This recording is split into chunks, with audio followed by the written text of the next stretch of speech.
Kami tenang di dalam-Mu Tuhan. Kami aman bersama-Mu Tuhan.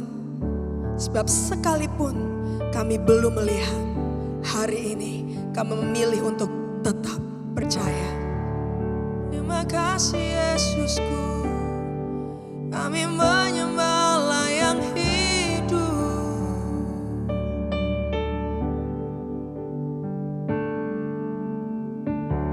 Ku menyembah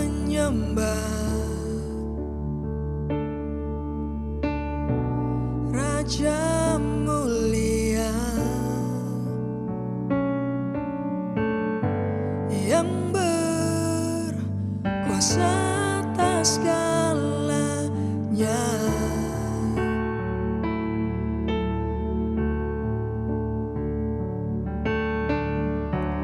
Ku menyembah Yesus kuatku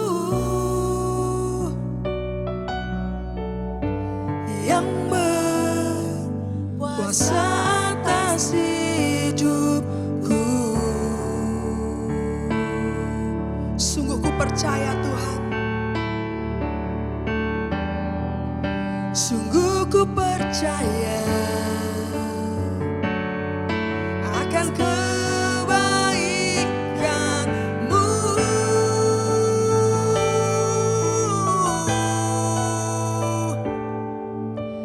Aku tenang, aku menang, sebab Kau yang berperang bagiku. Aku aman dan ku bertahan, sebab Kau tempat perlindungan hidupku. Aku tenang, aku menang, sebab Kau yang berperang bagiku. Aku aman dan ku bertahan, sebab Kau tempat perlindungan di hidupku. Sekalipun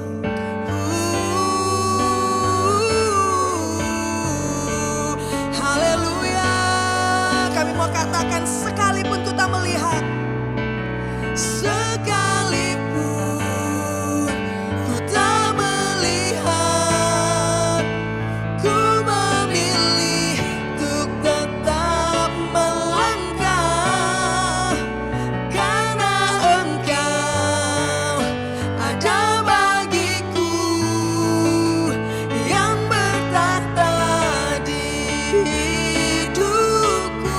Sekalipun ku tak melihat,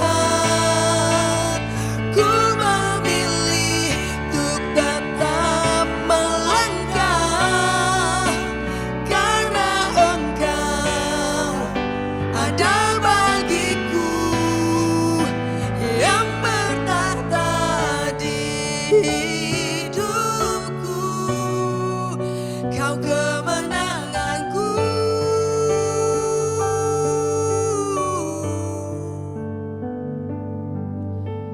Aku tenang, aku menang, sebab Kau yang berperang bagiku.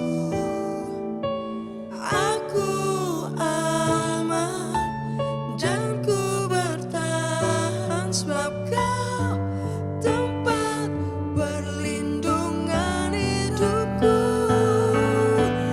Aku tenang, aku menang, sebab Kau yang berperang bagiku. Aku aman dan ku bertahan, sebab Kau tempat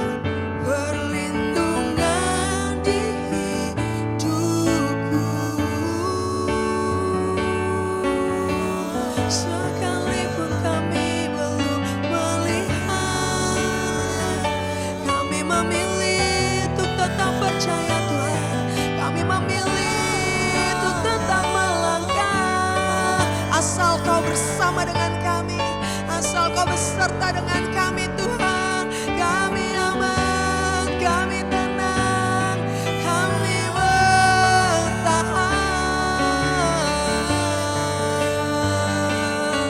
Kau menuntun hidup kami. Dengan iman kami nyatakan Kau kemenangan kami Tuhan.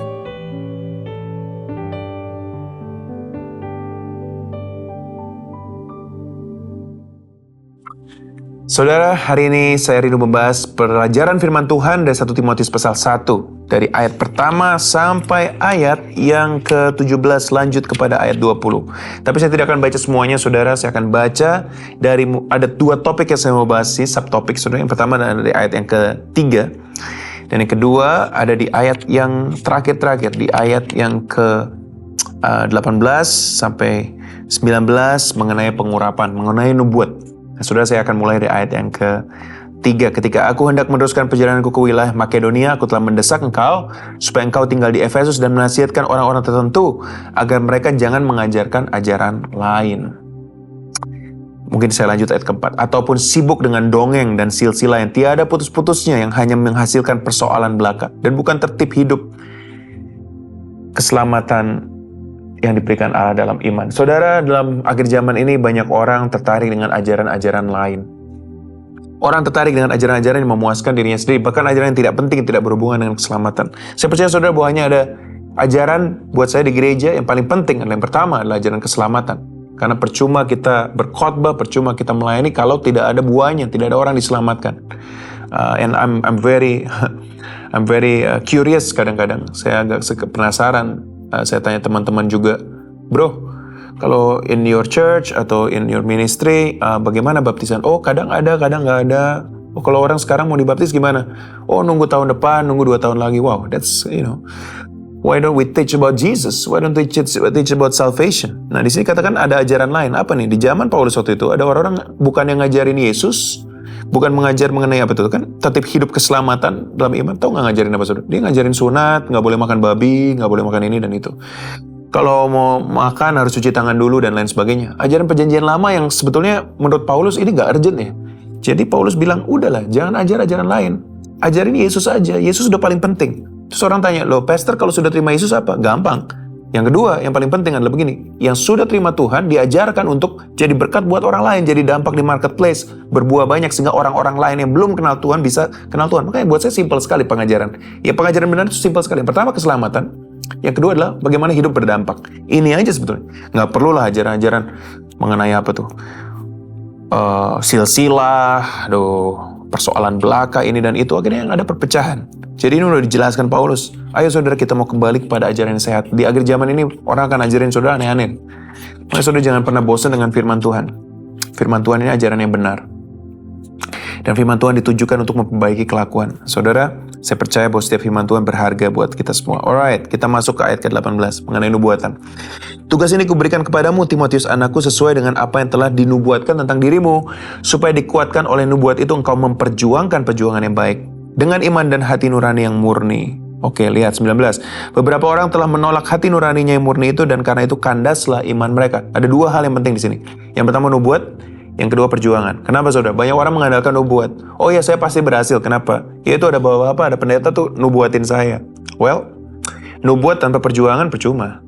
Ada orang bilang, oh saya ini dinubuatkan untuk menggembalakan dan lain sebagainya. Akhirnya give up juga. Kenapa? Terlalu mengandalkan nubuatan tanpa ada perjuangan. Nah saudara, nubuat itu penting. Tapi nubuat itu seperti sesuatu yang saudara simpan dalam hati untuk menguatkan saudara bahwa ini benar-benar panggilan Tuhan. Nubuat tidak akan membuat saudara berhasil. Yang membuat saudara berhasil adalah perjuangan saudara. Perjuangan yang baik dengan iman dan hati nurani yang murni. Saya sering bernubuat buat orang hal-hal yang positif, tapi percuma. Nubuat itu tidak akan terjadi kalau orang itu tidak memperjuangkannya. Nah saudara, adakah saudara pada hari ini mengalami di mana banyak nubuat-nubuat yang ada dalam hidup saudara? Keberhasilan di marketplace, keberhasilan dalam studi, pekerjaan, dan lain sebagainya. Keberhasilan dalam hubungan saudara. Tapi saudara selama ini mungkin belum pernah mengalaminya. Mungkin pertanyaannya bukanlah apakah nubuat itu benar atau salah. Pertanyaannya, apakah saudara sudah memperjuangkan perjuangan yang baik dengan iman dan hati nurani yang murni sampai nubuatan itu tergenapi. dalam hidup saudara. Di sini dikatakan oleh Paulus juga ada namanya Hymenaeus, Alexander, ya. Mungkin mereka juga sudah terima nubuatan, tapi mereka tidak memperjuangkan, sehingga mereka malah jadi menghujat. Mari kita sama-sama satukan hati kita, saudara, supaya apa yang Tuhan sudah nubuatkan dalam hidup kita terjadi sesuai dengan juga jerih payah dan perjuangan kita. Mari kita berdoa. Bapa kami bersyukur Tuhan bahwa Engkau Tuhan yang baik. Saat ini Tuhan kami mau arahkan hati kami pada pengajaran yang benar, pengajaran yang berguna, keselamatan hidup kekal dalam Kristus, dan bagaimana bisa berdampak pada orang-orang lain sekitar kami. Simple saja Tuhan. Kami tidak mau terjerat dengan pengajaran yang aneh-aneh Tuhan, yang menyesatkan dan yang tidak berguna. Yang kedua, kami berdoa Tuhan supaya semua nubuat-nubuat yang baik yang sudah Engkau punya buat setiap kami, yang mungkin sudah pernah kami dengar, supaya itu terjadi dalam hidup kami Tuhan. Mungkin banyak pertimbangan dalam otak kami, mungkin banyak beberapa nubuat yang kami bertanya-tanya dan mempertanyakan Tuhan, kenapa tidak kunjung datang. Tapi hari ini kami berdoa Tuhan, biarlah kami memperjuangkan Tuhan apa yang Tuhan sudah rencanakan dalam hidup kami, supaya hidup kami berhasil, berguna, berdampak maksimal di dalam Tuhan, dan tidak pernah Tuhan henti-hentinya kami bersyukur buat kasih-Mu yang begitu besar. Terima kasih Bapa, kami serahkan hidup kami dalam tangan Tuhan. Dalam nama Yesus kami berdoa. Amin. God bless you and see you soon at church. 1 Timotius 1. Salam. Dari Paulus, Rasul Kristus Yesus menurut perintah Allah, Juru Selamat kita. Dan Kristus Yesus, dasar pengharapan kita, kepada Timotius, anakku yang sah di dalam iman. Kasih karunia, rahmat dan damai sejahtera dari Allah Bapa dan Kristus Yesus, Tuhan kita, menyertai engkau. Mengenai ajaran sesat. Ketika aku hendak meneruskan perjalananku ke wilayah Makedonia, aku telah mendesak engkau supaya engkau tinggal di Efesus, dan menasihatkan orang-orang tertentu, agar mereka jangan mengajarkan ajaran lain ataupun sibuk dengan dongeng dan silsilah yang tiada putus-putusnya, yang hanya menghasilkan persoalan belaka, dan bukan tertib hidup keselamatan yang diberikan Allah dalam iman. Tujuan nasihat itu ialah kasih yang timbul dari hati yang suci, dari hati nurani yang murni, dan dari iman yang tulus ikhlas. Tetapi ada orang yang tidak sampai pada tujuan itu, dan yang sesat dalam omongan yang sia-sia. Mereka itu hendak menjadi pengajar hukum Taurat tanpa mengerti perkataan mereka sendiri dan pokok-pokok yang secara mutlak mereka kemukakan.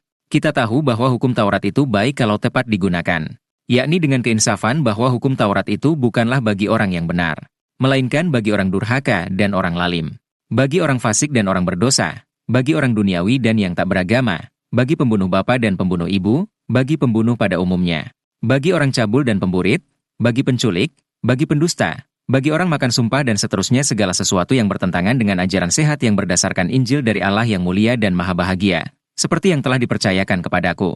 Ucapan syukur atas kasih karunia Allah. Aku bersyukur kepada Dia, yang menguatkan aku, yaitu Kristus Yesus, Tuhan kita, karena Ia menganggap aku setia dan mempercayakan pelayanan ini kepadaku. Aku yang tadinya seorang penghujat dan seorang penganiaya dan seorang ganas, tetapi aku telah dikasihaninya. Karena semuanya itu telah kulakukan tanpa pengetahuan, yaitu di luar iman.